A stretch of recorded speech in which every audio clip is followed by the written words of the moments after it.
பண்ணி அந்த கூட்ட காலி பண்றதுக்கான முயற்சியில் ஈடுபட்டிருக்காங்க.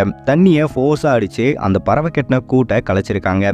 அந்த பறவையும் அந்த கூடை இப்போதான் கட்டிக்கிட்டு இருக்கு. அந்த கூட்டை கலைச்ச கொஞ்ச நேரத்துல அந்த பறவை அதே இடத்துக்கு வருது. எங்கடா தன்னோட கூட்டை காணோம் அப்படின்னு சொல்லிட்டு அந்த பறவை ரொம்பவே ஷாக் ஆயிருக்கு. அந்த கூட்டக்கட்டை முழுமையா எடுத்துட்டு வந்த குச்சிகளையும் அந்த பறவை கீழே போட்டுட்டு ரொம்பவே பரிதாபமா அந்த கம்பி மேல நின்று அழுதுருக்கு. அந்த பறவை வானத்தை பார்த்து அழுகும்போது உண்மையிலே ரொம்ப மனசு கஷ்டமா இருக்கு. ஆனா அந்த பறவை அங்க நின்று ஃபீல் பண்றதை பார்த்து எல்லா பேருமே மனசுடைஞ்சு போயிருக்காங்க. அந்த பறவைக்கு மாற்று ஏற்பாடு பண்ணணும் அப்படின்னு சொல்லிட்டு அங்க என்ன பண்ணிருக்காங்கன்னா, அதே போஸ்ட் கம்பி மேல எந்த மின்தடையுமே ஏற்படாத வகையில ஒரு செயற்கையான கூடு கட்டுறதுக்கான கம்பியை ஏற்பாடு பண்ணி அங்க ஃபிட் பண்ணிருக்காங்க. அது மட்டும் இல்லாம அந்த பறவைக்கு தேவையான குச்சிகளையும் அங்கேயே கூடு மாதிரி செட் பண்ணியும் வச்சுட்டாங்க. திரும்பவும் அந்த பறவை அதே இடத்துல வந்து வசிக்க ஆரம்பிச்சிருச்சு.